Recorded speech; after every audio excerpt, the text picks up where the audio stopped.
Buenas, de parte del proyecto FES Transformación Social Ecológica de América Latina. Es un placer y un honor tener a uno de nuestros más fuertes colaboradores en este proyecto, a Roberto Kramerman, quien hoy estará respondiendo a algunas preguntas sobre el tema del financiamiento productivo de América Latina.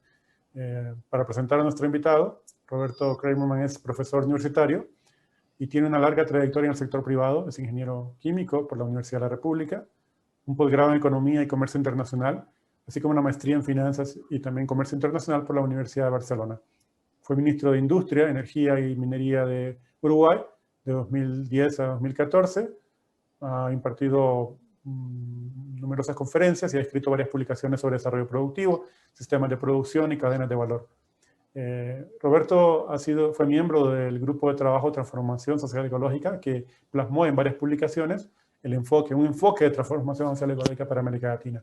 Su última publicación con el proyecto es un cuaderno de la transformación, que se intitula Industria en América Latina, Continuidad del Cambio.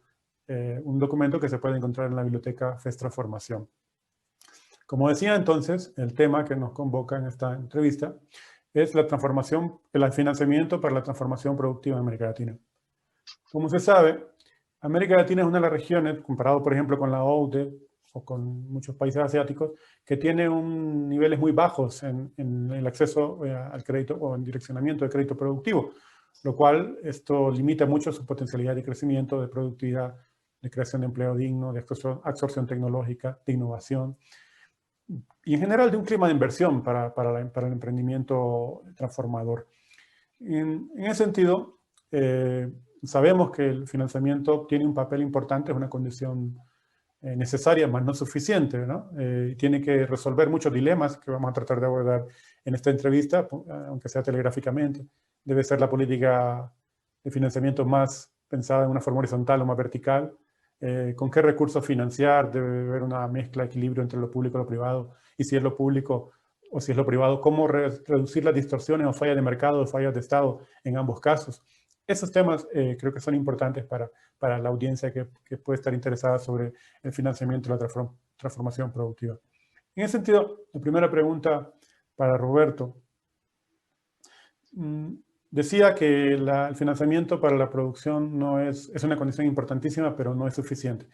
¿Qué otras políticas son fundamentales alinear con el financiamiento productivo? Bueno, en primer lugar agradecer esta entrevista y la satisfacción de haber participado y seguir entonces con la transformación productiva relacionada con lo social y lo ecológico, ¿verdad? En cuanto a la pregunta, estimado Álvaro, hay otras políticas que son muy importantes, tan importantes que si no está todo coordinado en las grandes líneas estratégicas y luego en algunos aspectos puntuales, no hay transformación productiva posible.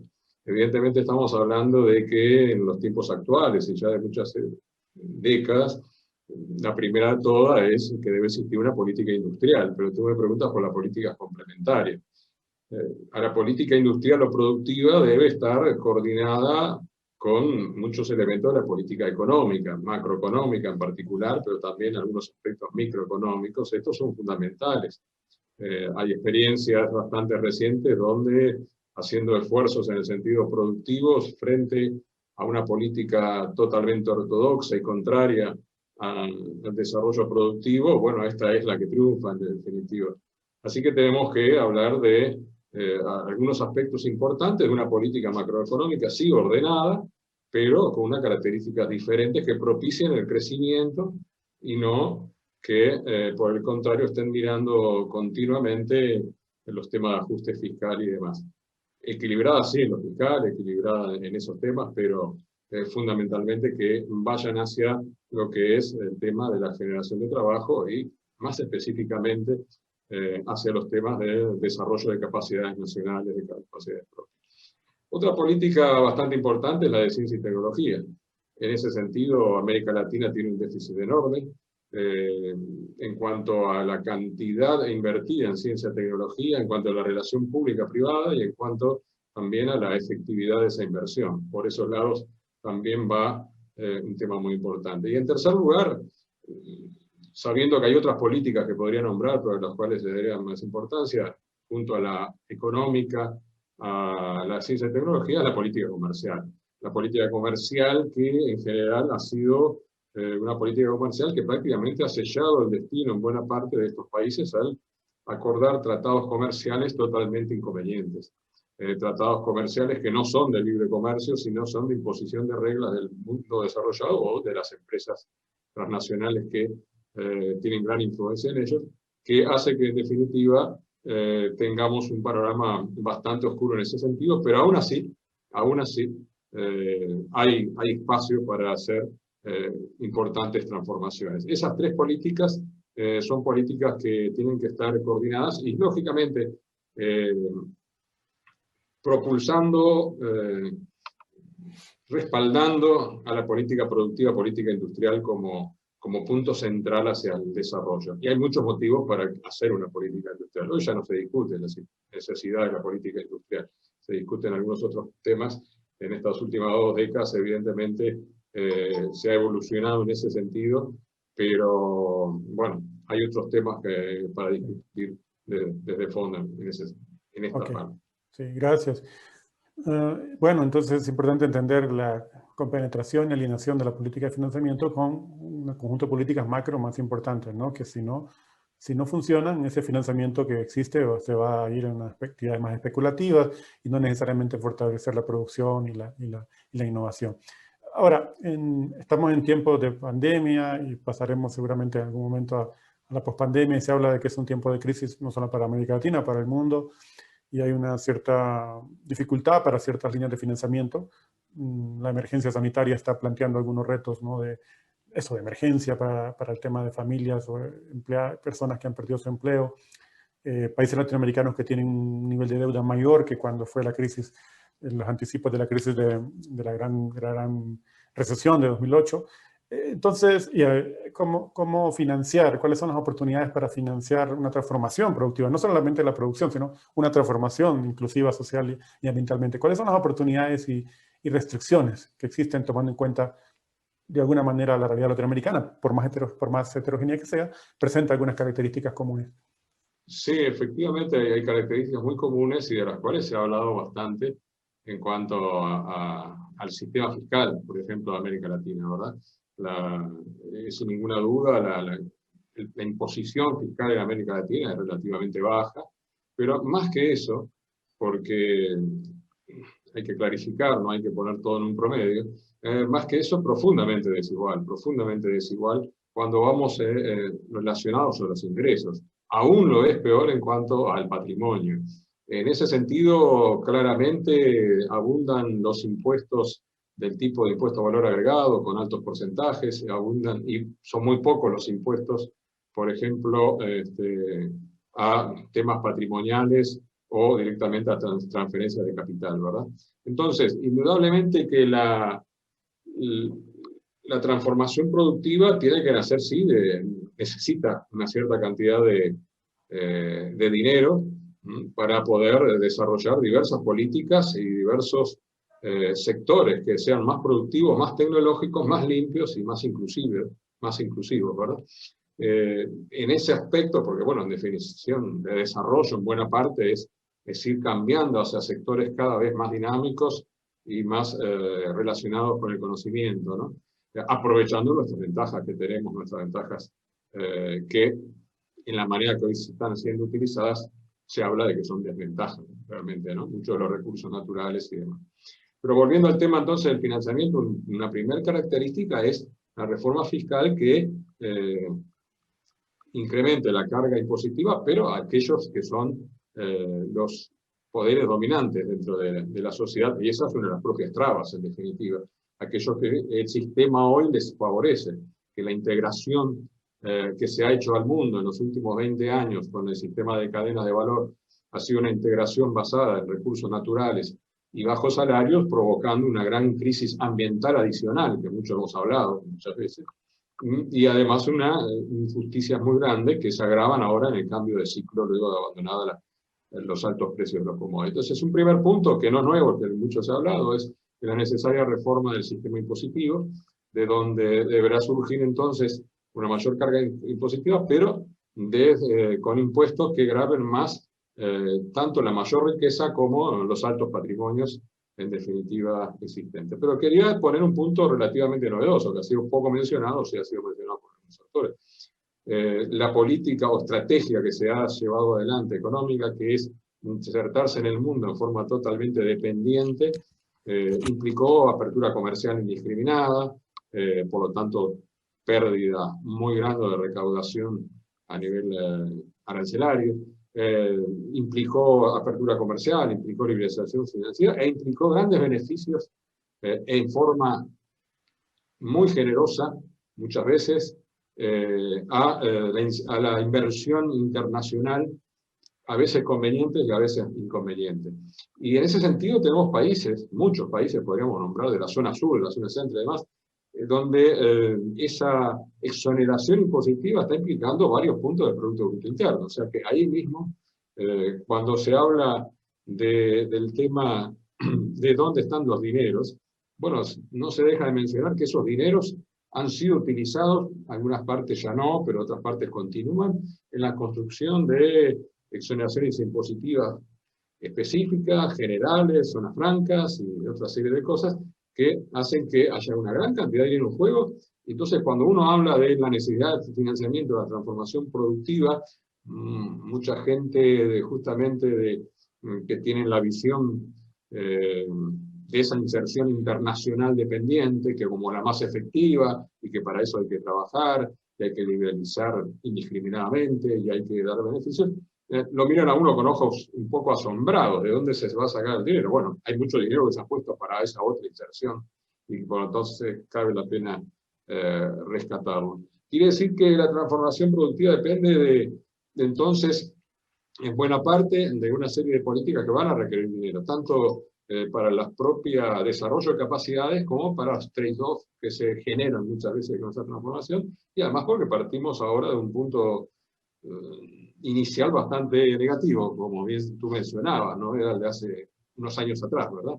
Entonces, indudablemente, una de las riquezas grandes es la tierra, por allí impuestos son necesarios, digamos, como decíamos, transferencia de activos, entrada de capitales de corto o mediano plazo, eso han existido en varios países de América Latina, no asustan a nadie, digamos, y justamente nuestra intención es ser justamente serios y poder plantear una serie de maneras donde la financiación se puede desarrollar. Y la financiación está. Entonces, básicamente, en el desarrollo de un sistema impositivo que a la vez tenga que ser más justo y que permita recaudar en forma adecuada, y por otro lado,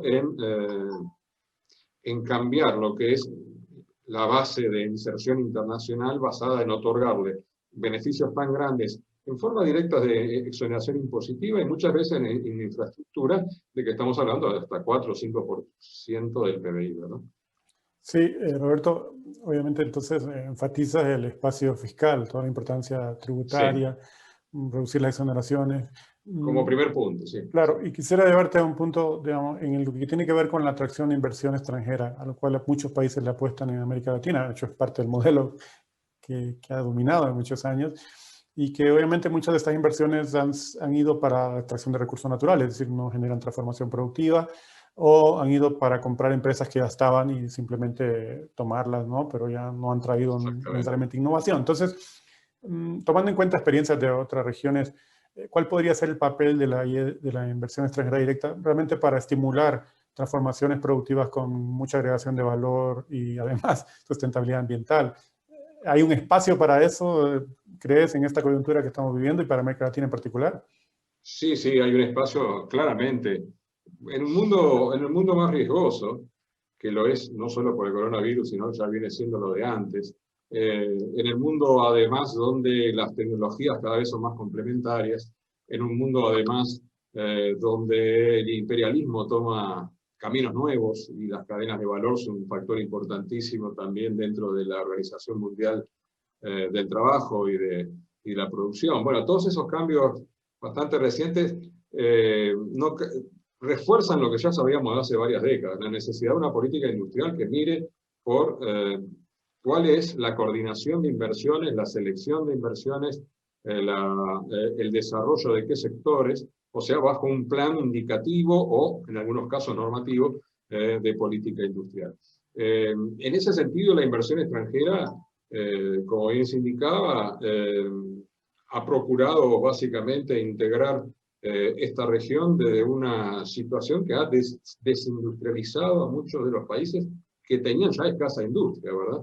Entonces, esto es un claro reflejo de que esa ida hacia el sector primario, hacia los minerales, hacia la soja en su momento y hacia otros elementos, en buena parte de América Latina, o hacia la mano de obra barata, más que nada en Centroamérica, ha propiciado inversiones, no todas, algunas son interesantes, con bajísima transferencia de tecnología, con bajísima y con alto aprovechamiento de beneficios fiscales, conformando enclaves exportadores que poco aportan al resto del país más que una cantidad de puestos concentrados. Si uno hace la cuenta, y más que nada de las inversiones al final del ciclo de los commodities, de cuánto cuesta cada puesto de trabajo, sacando el tema que no aportan al desarrollo, vemos que son cientos de miles de dólares por cada puesto de trabajo, infinitamente más que los salarios que pagan. Entonces, el financiamiento nos llevó un poco al tema de la inversión extranjera. Solo cierro con el tema de financiamiento, es decir, que también hay que utilizar préstamos bancarios bajo una banca específicamente direccionada no a explotar el consumo y demás, sino es escasísima la banca, pero después lo hablaremos en ese sentido hacia el desarrollo. Pero en cuanto a la inversión extranjera, evidentemente la inversión extranjera hoy por hoy está en un alto porcentaje de esa inversión, sea de plantas nuevas, sea de servicios nuevos, pero también sea de plantas existentes o de servicios existentes, está interfiriendo totalmente con los sistemas de innovación tecnológica del país. De hecho, muchas veces vienen con las condiciones de que se le apoya en determinados sentidos, incluso al sistema educativo de los países que ya son en América Latina sistemas que tienen que ser mejorados, pero bueno, están siendo utilizados. Yo creo que la palabra es esa, crecientemente la inversión extranjera está viendo cómo utilizar los recursos del país, ya no solo aquel recurso básico que busca, el recurso natural, la mano de obra barata, sino otros sistemas que tiene el país y que por lo tanto van reforzando el papel inferior que tiene la región dentro de lo que es la inserción internacional y lo que es peor, empeorando la crisis social y la ambiental. Entonces, inversión extranjera directa es necesaria. ¿Podría cambiar esta relación que tiene el peso, esta orientación de la IED? ¿Podría tener otro comportamiento en América Latina? ¿De qué depende? Sí, seguro que podría tener otras posibilidades, porque, bueno, el capital, en definitiva, busca siempre las ventajas. Y uno conoce áreas específicas donde América Latina tiene muchas ventajas. Uno lo veía, por ejemplo, en una comparación de una industria muy grande, se comparaba radicarse en tal zona versus una zona de Europa del Este, una zona de Asia, otra zona de Europa del Norte, de América del Norte. Y, por ejemplo, en esa comparación estaba muy claro que, aún sin otorgar beneficios impositivos, bueno, para eso planta específica, para ese desarrollo específico, o para ese servicio específico, América Latina tenía una ventaja muy grande.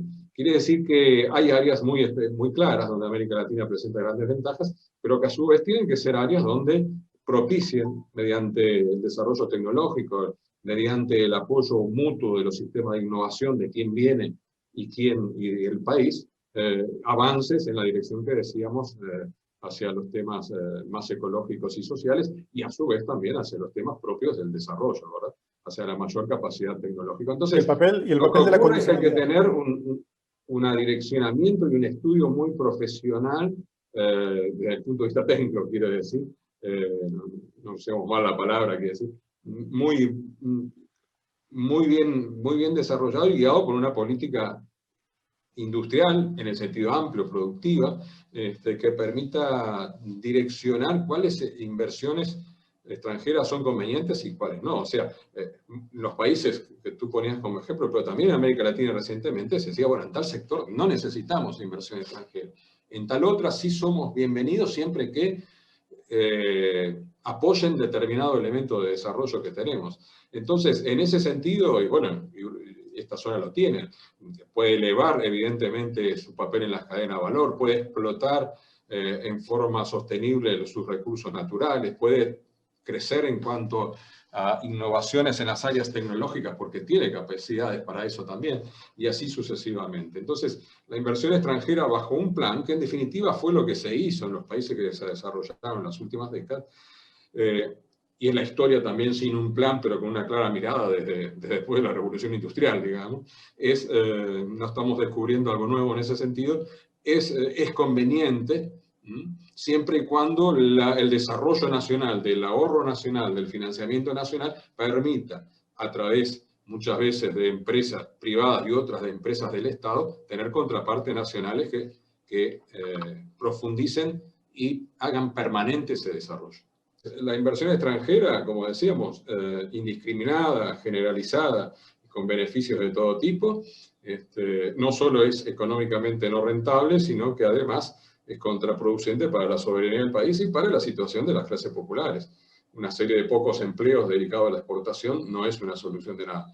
La generación de capacidades, la generación de valor propio, y entonces sí, donde hay un papel para jugar de la inversión extranjera en función de una política que se lleva adelante, evidentemente es posible y aceptable para las empresas que, como decía, terminan mirando la seguridad y la rentabilidad a largo plazo.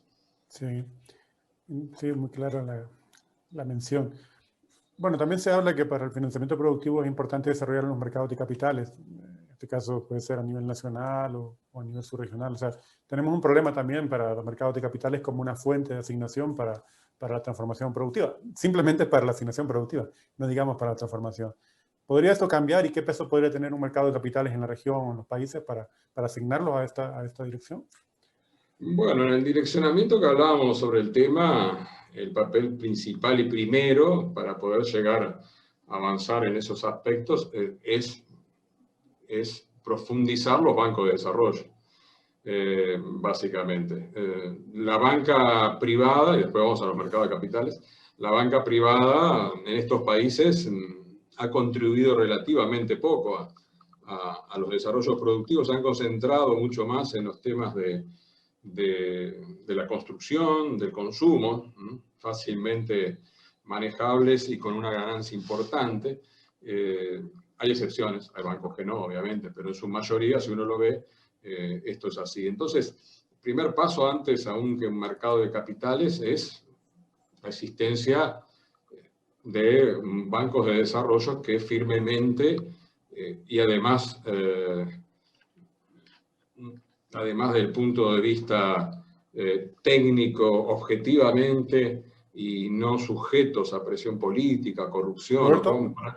Roberto. En ese sentido, Sí, de hecho, una parte central iba a ser la referencia a la banca de desarrollo, entonces tal vez para no agotar ahorita el tema, podemos hacer la mención al mercado de capitales y luego a la banca privada y luego caemos fuertemente con la banca de desarrollo, que sería, digamos, el punto que quisimos perfecto. contar. Sí, sí. Creo que la banca de desarrollo es fundamental. Después, claro, lo que el mercado regula fundamentalmente lo que el mercado regula es continuar con la misma estructura productiva.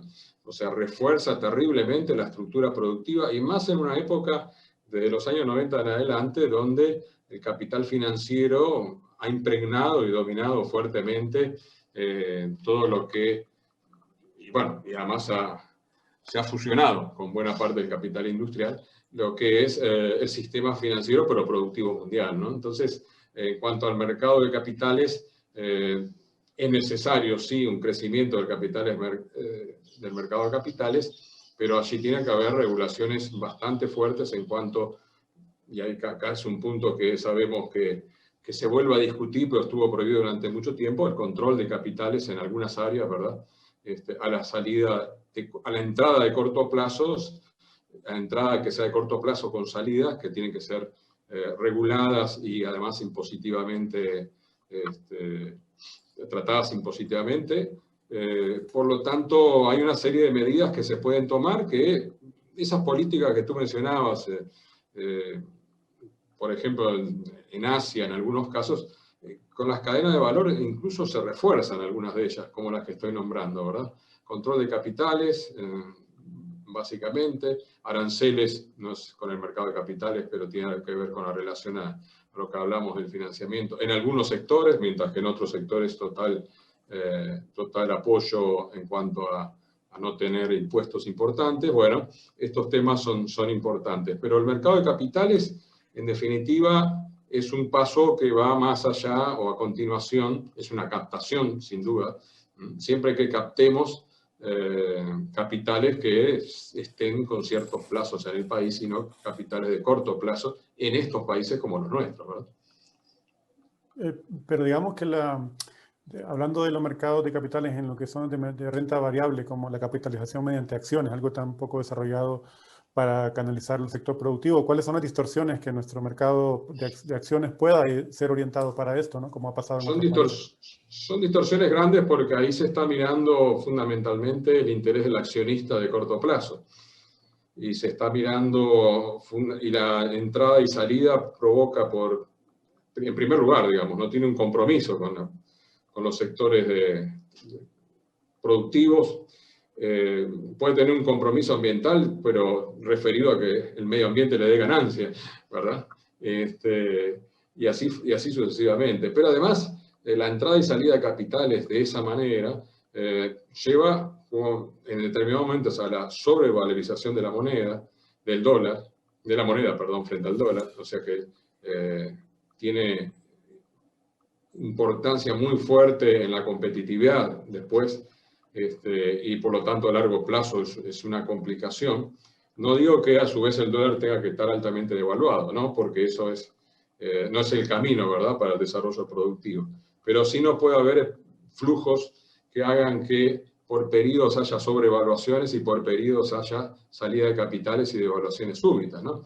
Entonces, en ese sentido, hay varios riesgos asociados por los cuales es bueno establecer, como decía anteriormente, una serie de controles que algunos países de Latinoamérica la tuvieron, ¿no?, hace tantos años atrás, y que por otro lado permitan canalizar más hacia la parte productiva esos flujos de capital.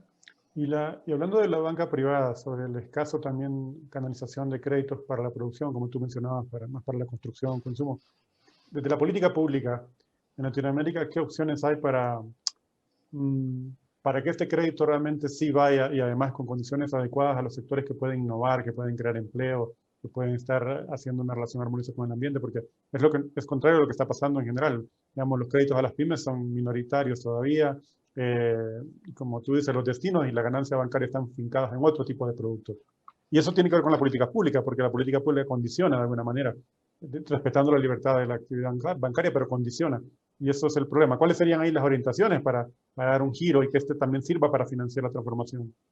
Claro, lo que ocurre es que a nivel bancario en las últimas décadas los acuerdos de Basilea han sido cada vez más restrictivos sobre la banca comercial, no sobre los bancos, sino sobre sus préstamos y sus relaciones de garantías y demás. Con lo cual se hace bastante dificultoso. Eso no quita de que haya bancos que sí estén apoyando en ese sentido. Bueno, hay varias políticas públicas. Decíamos antes que aparte del Banco de Desarrollo, para hablar después, el tema de la tasa de interés, el otro tema fundamental. La política macroeconómica tiene que ser una política que permita tasas de interés relativamente razonables, bajas, como para propiciar la inversión, y por lo tanto en ese aspecto hay un papel muy importante en cuanto a regular la política monetaria. Esto sin duda es parte de una política pública fundamental. Pero además de eso, fuertemente la obligación de que cierto porcentaje de los préstamos bancarios estén dirigidos a la parte productiva es una política que se ha ensayado en otros países. En algunos ha tenido éxito, en otros no, pero es una de las fuentes principales de financiamiento que se puede dar. Porque de nuevo, ahí no, si la pregunta que puede venir, bueno, muchos bancos se podrían ir. Bueno, en general hay muchos bancos interesados en tener una pata en cada uno de los negocios y en tener rentabilidad en esa parte. Entonces, perfectamente esa regulación ha tenido éxito en muchos países.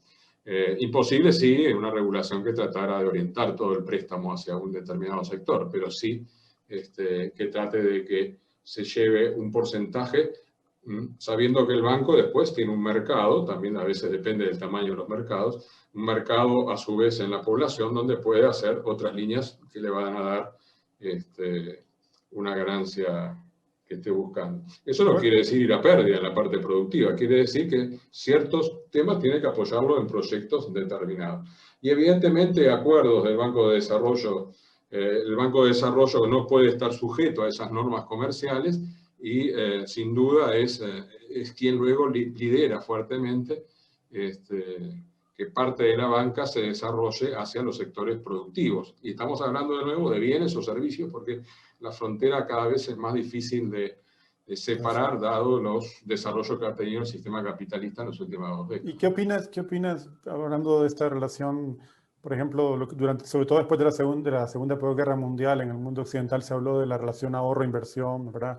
Porque si se capitalizaba, los países podían tener entonces disponibilidad para financiar inversión. Hablando de los sistemas bancarios, hoy las tasas en favor de los ahorrantes están por el suelo, ¿cierto?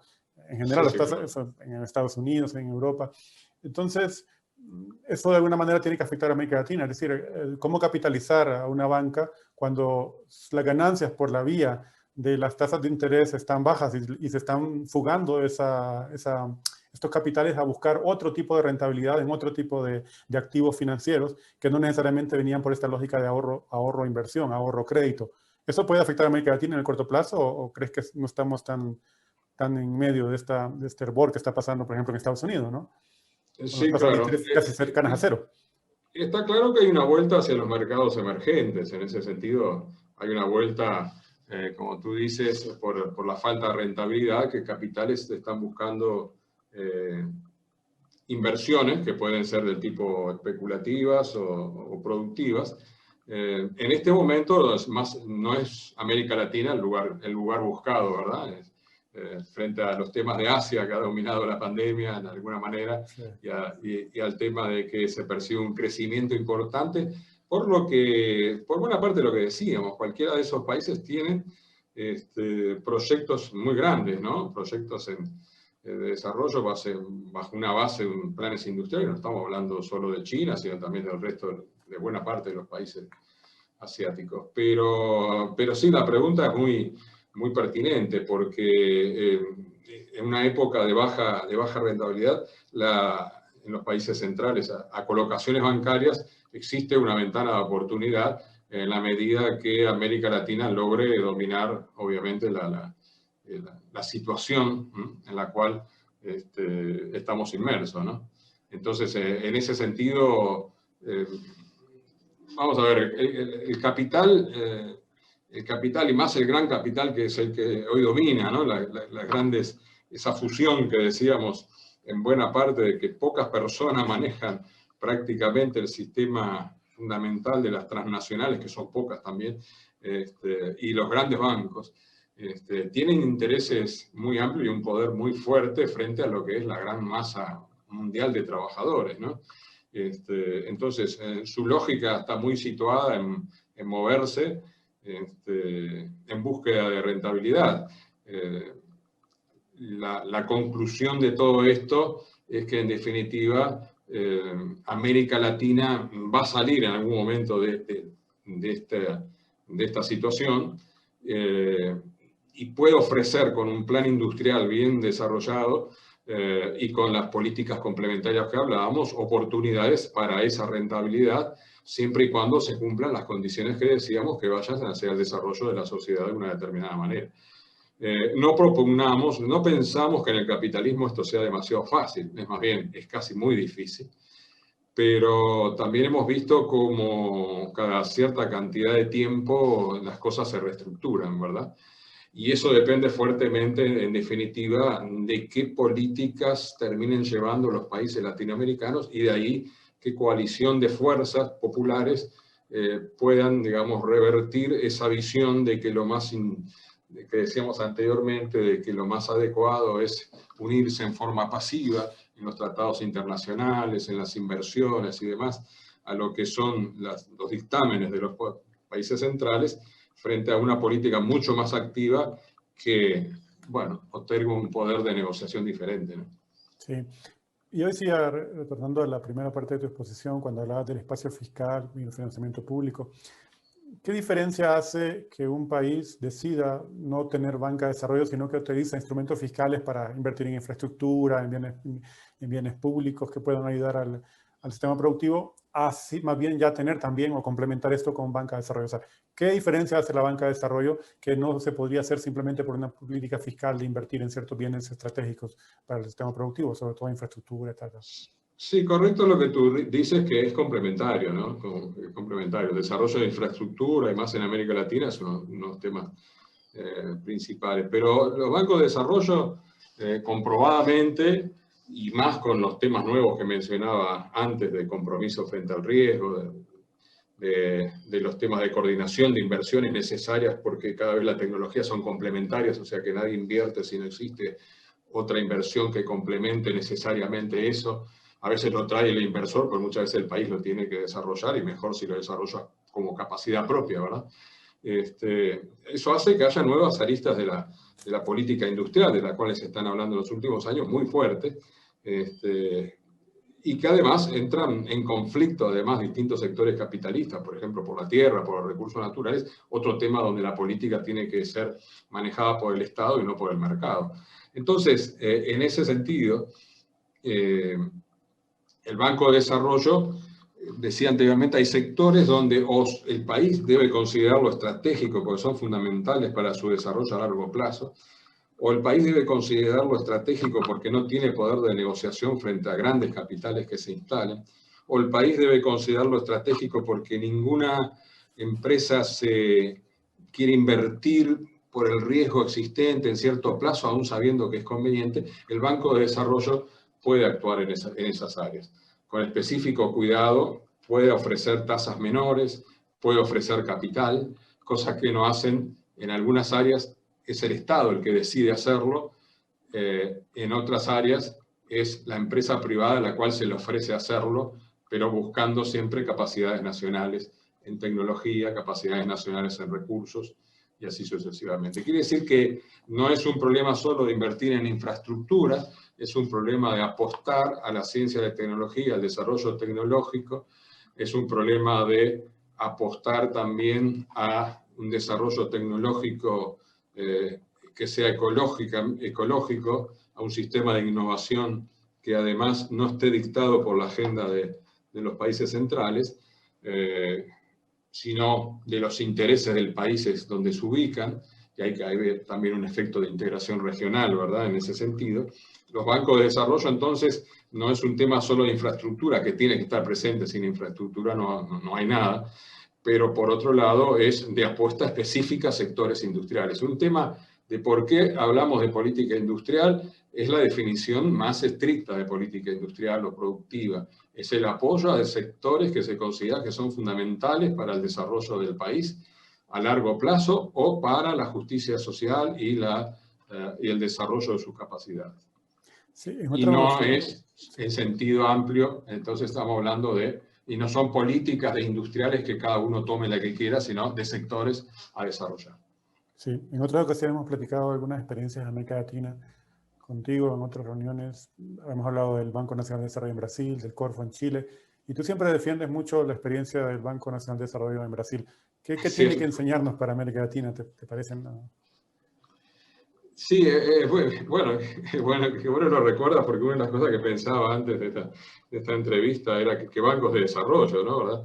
Y hay muchos ejemplos interesantes en distintas regiones del mundo, pero la experiencia brasileña de plan industrial y eso, sin duda que fracasó, desde el punto de vista que el cambio de estructura no fue importante, es decir, más bien fue un cambio de estructura que profundizó la primarización de la economía, o que diversificó cuáles eran los materiales primarios, ¿no? Pasó de ser uno a varios. Pero fue bien interesante, y también hay que buscar los motivos de fracaso como para poder contemplar cómo hacerlo exitoso, ¿verdad? Banco de Desarrollo Brasilero apoyó a empresas para formar, mirando lo que era la economía de escala, sabiendo que tenía que conformar, ya sea mediante cooperativas, pero ya sea también mediante fusiones empresariales o directamente mediante el Estado, empresas de tamaño importante. Estamos hablando, claro, además de un país grande relativamente, ¿no? Entonces, también el gobierno desarrolló algunos planes específicos de política industrial, donde cabe mencionar, por ejemplo, el plan Brasil Mayor, que tuvo éxitos en algunas áreas y fracasos en otras. ¿Y qué dicen las evaluaciones de esos puntos? Bueno, claramente que mientras se hacían esos apoyos y desarrollos, algunos puntos no se tuvieron en cuenta, o por el contrario, políticamente o por algún motivo que no vamos a entrar a juzgar, se jugó en contra. Por ejemplo, se mantuvo una política económica ortodoxa totalmente, y aún más que ortodoxa, muchas veces muy rígida, todo lo contrario a lo que decíamos al principio de la necesidad de desarrollar una política macroeconómica ¿verdad? Estable, seria desde el punto de vista del largo plazo y de los equilibrios, pero que se apoya a la industria, apoya a los sectores productivos, a los servicios, al agro en determinados aspectos.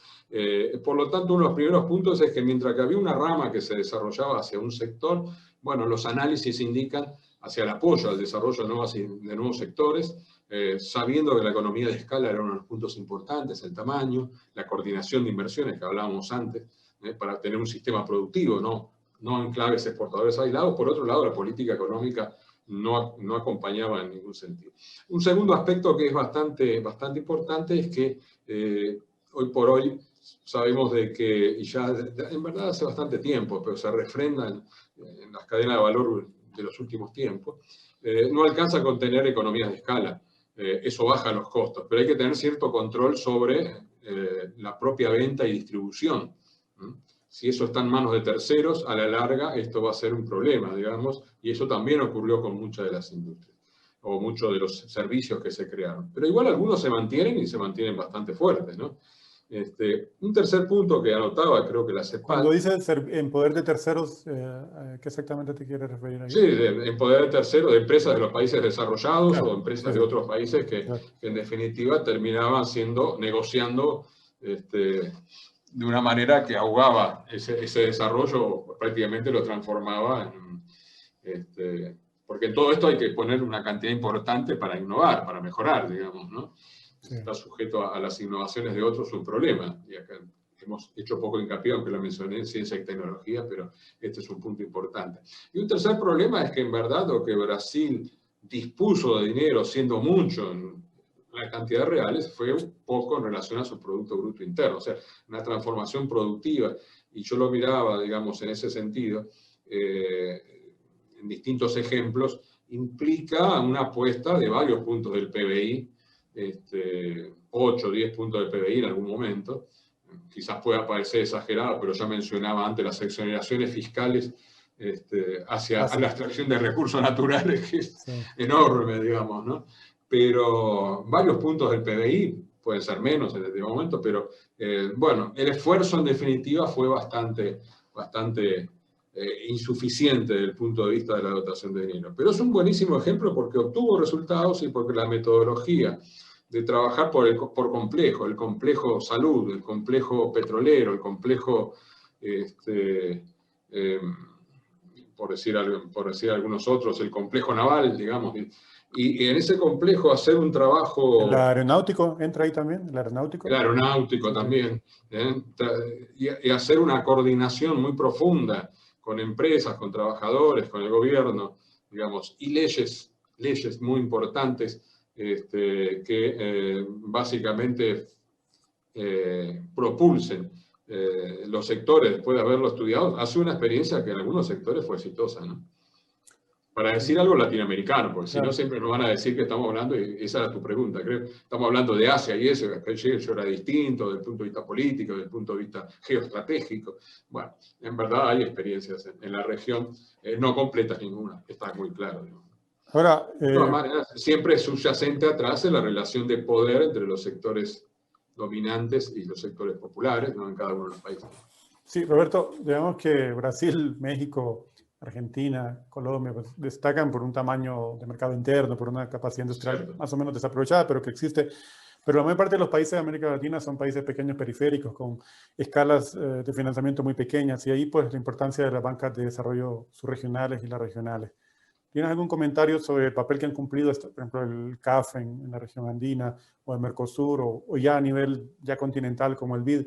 ¿Dónde te parece que están los desaciertos de estas experiencias que han evitado que realmente sean un motor de transformación? ¿Y dónde sus aciertos también?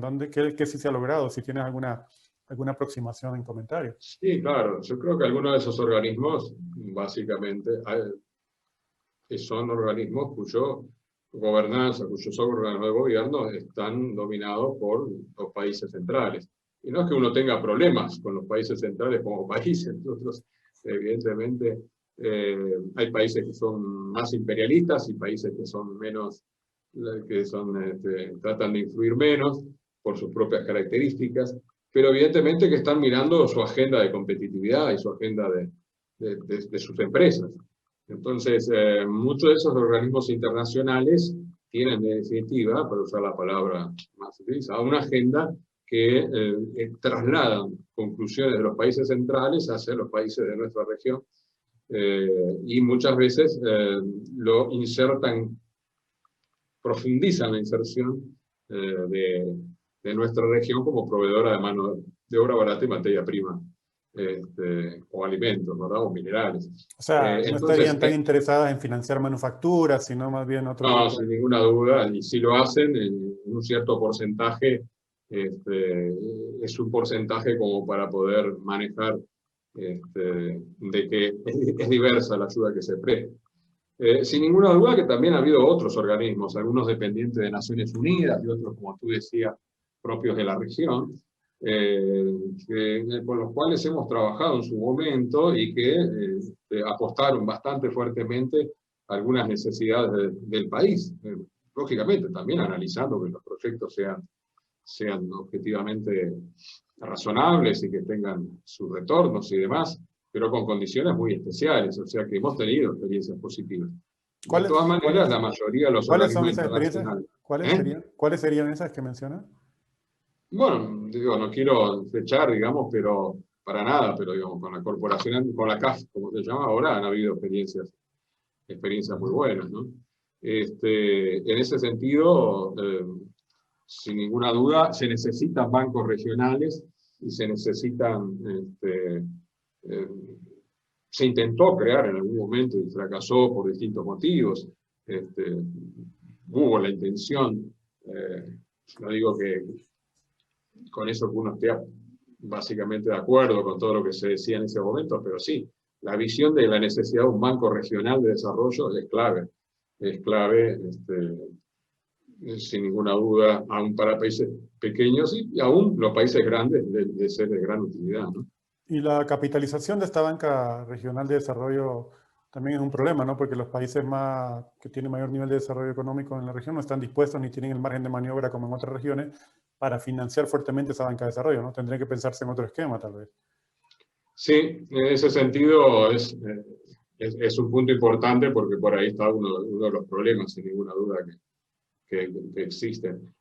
Todo lo que es, claro, de la región, y bueno, cuando uno habla de planes industriales, evidentemente también hay un problema, ¿no? O sea, de alguna forma, el plan industrial de países chicos tiene que de alguna forma contemplar los desarrollos regionales, ¿no?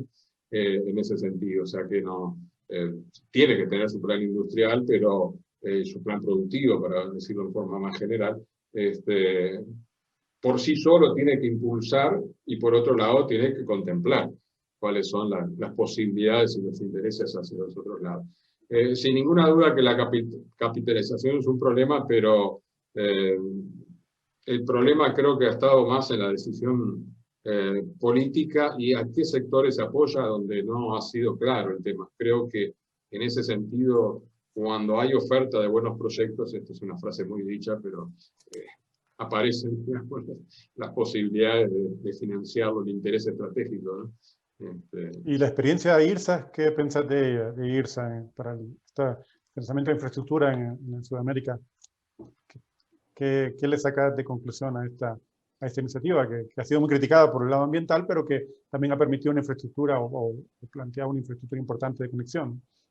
Claro, exactamente. Sí, ha tenido grandes críticas y sin ninguna duda, algunas de ellas muy justas, porque evidentemente que algunas de las propuestas estaban, digamos, con un choque enorme, no solo con el tema ambiental, sino con las culturas de las poblaciones y con la vida misma de las poblaciones. Sin embargo, sí, el mecanismo en definitiva terminó siendo absolutamente dependiente de países, y es uno de los problemas, porque los países, en la medida que sus gobernantes, en forma directa o indirectamente, están enormemente influenciados por quienes les interesa que no haya un desarrollo económico, no porque sean personas negativas, sino porque sus ganancias están dadas por sectores primarios en los cuales consideran que invertir en otra cosa es un costo innecesario, como hemos visto en los últimos años, y donde son capaces de depredar, como la Amazonía y demás,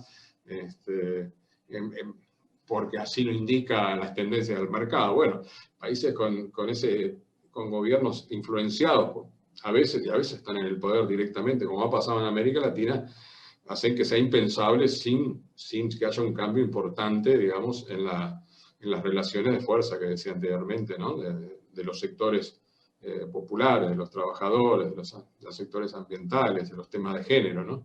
Eso es un tema que algunas veces hemos conversado, pero que es un tema que es necesario profundizar cada vez más, ¿verdad? Entonces, en definitiva, mecanismos como el IRSA, creo que siendo interesantes, acabaron muchas veces proponiendo cosas interesantes. En el sector eléctrico conozco varias, bien interesantes, pero en otros casos, también en el sector eléctrico y en infraestructura vial, por ejemplo, acabaron proponiendo cosas que eran funcionales a las grandes compañías y en detrimento de los pueblos, ¿no? Muy claramente. Sí, de lo que dices me quedan dos cosas muy claras, que para sectores marginales en términos económicos en el mundo, les es difícil capitalizarse para financiarse internamente, para la transformación productiva, y cuando lo consiguen de recursos externos están condicionados por los intereses de estas lógicas del sistema productivo global. Entonces, como que el margen de maniobra se reduce, y ahí tal vez un poco ya buscando las últimas preguntas de la entrevista, ¿cómo superar entonces, o cuáles serían algunas pistas para superar estos desafíos de tamaño, de escala, de interés, de voluntad política, de tipo de inserción en el sistema productivo global, para financiar realmente poco a poco, en un salto al vacío, comenzar a dar un paso en una dirección distinta, ¿no? Sí, la pregunta viene muy clara, sí, porque los márgenes, de hecho, son pocos, hay que reconocer cuál es la historia, ¿no? La historia que nos indica. Y además, dentro de los límites del sistema capitalista, está claro que tienden a ser poco o ninguno, porque sin un cambio de sistema es muy dificultoso, y bueno, por eso algunas de las propuestas de que de todas maneras hay que avanzar dentro del sistema, pero sabiendo de que si los intereses son los mismos los que gobiernan, bajo diferentes partidos políticos, no va a haber cambios importantes en ese sentido, ¿verdad? Pero como decía antes, los cambios que va teniendo el mundo, la ciencia y tecnología hoy es muy dependiente de las grandes empresas, pero aún así provocan, porque este es un sistema no coordinado, provocan con el tiempo cambios y reestructuras, competencias intercapitalistas importantes y posibilidades a su vez para los trabajadores, los campesinos, de desarrollar nuevas fuerzas, ¿no? Entonces, ahí me fui un poco alto en la pregunta que tú me decías, pero evidentemente hay que tener siempre en cuenta ese aspecto fundamental del tema. O sea que uno tiene que tender a hacer cambios mirando hacia cambios más profundos cada vez. Y por eso hay pasos iniciales, pero si son pasos iniciales que no están imbuidos de ideas más profundas de largo plazo, son pasos que al final tienden a ser o fracasados o a ser funcionales, evidentemente, a una estructura productiva que nos es inconveniente, ¿verdad? Totalmente. En ese sentido, entonces hay que empezar como todo esto del microcrédito en su momento, ¿no? Como al microcrédito. Por ejemplo. Es un ejemplo. es Sí, un sí. ejemplo importante. Creo que reformas de fondo van por reformas necesarias, prontas, que van por el buen camino, es sin duda el sistema impositivo que hablábamos antes y un cambio a la apuesta a las capacidades nacionales y a una negociación estratégica con las multinacionales, que como decíamos no las ahuyenta, algunas puede ser que sí, pero en general es cuando hay cuentas convenientes terminan siendo negociaciones donde uno puede sacar resultados. En ese sentido es como el judo, hay que tratar de utilizar las fortalezas y debilidades de la otra parte. Esto no es una pelea de judo, no para nada. Es una búsqueda de desarrollo de los países. Pero fundamentalmente, para concretarlo, es políticas selectivas, estratégicas, van por ese camino, ¿no? de cargar más impositivamente a los que tienen altos ingresos y fundamentalmente altos patrimonios, y por otro lado negociar en algunos sectores y reservarse otros sectores para empresas nacionales o para el Estado directamente. Y las regulaciones al mercado, a la banca privada, tal vez un poco algo que pudiera generar mayor Claro, direccionamiento de capital. sí, exactamente. Ahí hay que romper, y se está en algunos lados rompiendo, el tema de que es la libre entrada y salida de capitales es un tema fundamentalmente, así como el arancel cero. Sí, tiene que haber muchos elementos con arancel cero, pero hay otros que son importantes para desarrollar sectores nuevos tecnológicos. Lo mismo podemos decir con la entrada y salida de capitales. De corto plazo no nos sirven demasiado. A largo plazo, bueno, lo Sí. estudiamos. Creo que este es un poco la cosa. Quiero cerrar con una pregunta, reconociendo tu experiencia no solamente como alguien que ha estudiado los temas de financiamiento y de transformación industrial, sino que alguien que ha tenido experiencia en gobierno, ¿no? Algo que no es fácil encontrar esa combinación. Estas ideas que has mencionado, que son desde tu punto de vista deseables, cuando el funcionario se enfrenta como ministro a querer hacer cambios en la transformación, ¿cómo estas ideas chocan con esa realidad y dónde están las pistas para poder empezar a hacer algo, ¿no? Lo que tú me contabas cuando fuiste ministro. Es decir, estas ideas que son sensatas y de alguna manera con base teórica, empírica de otras regiones, cuando estás en un país latinoamericano, en un puesto de gobierno, hay unas restricciones de economía política muy fuertes, ¿cierto? De búsqueda de rentismo de otros Sí, sectores. Entonces hay un poquito tu síntesis con base a esa contraposición, ¿no?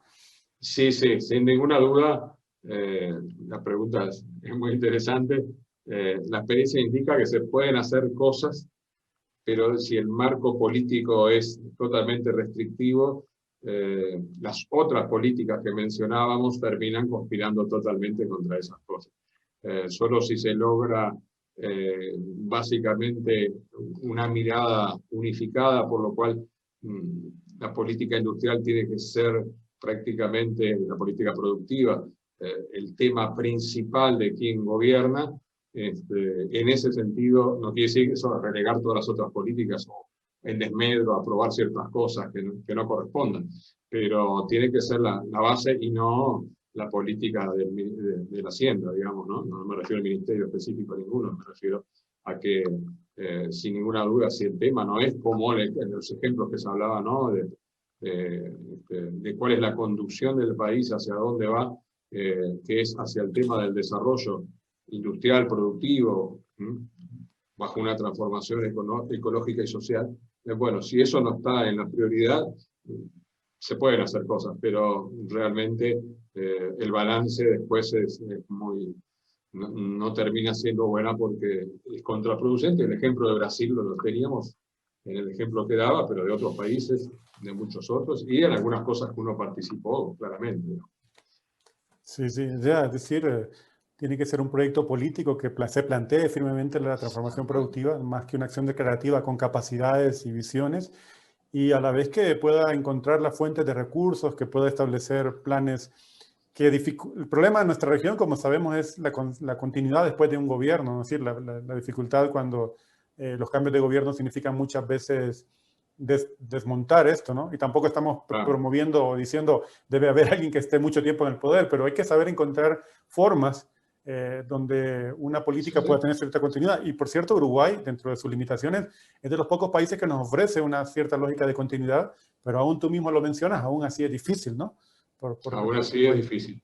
Pero como tú decías, en los países que han tenido en éxito, han atravesado momentos de crecimiento e incluso momentos de crisis. Si no hay un gran convencimiento de la población, porque estamos hablando lógicamente, como tú también ponías el marco de continuidades democráticas, si no hay un gran convencimiento y transmisión, interacción, participación de la población, bueno, es muy difícil mantener una política a largo plazo. Sí. Bueno, quiero agradecer de parte del proyecto FES Transformación a Roberto Kramerman por haber dado tantas ideas, tantas provocaciones sobre asuntos que está claro que no son zanjados, solo nos deja en muchos casos nuevas interrogantes que necesitan ser abordadas desde la política, desde la academia, desde el conocimiento que pueda enfocarse profundamente en estos temas. Así que le agradecemos y invito a las personas que puedan ver posteriormente esta entrevista, este video, consultar las publicaciones de Roberto Kramerman en el proyecto FES Transformación, especialmente ahora la última, que es un cuaderno, está publicado en el año 2020 y tiene como nombre Industria de América Latina, Continuidad o Cambio. Muchas gracias, Roberto. No, gracias a ti, Álvaro.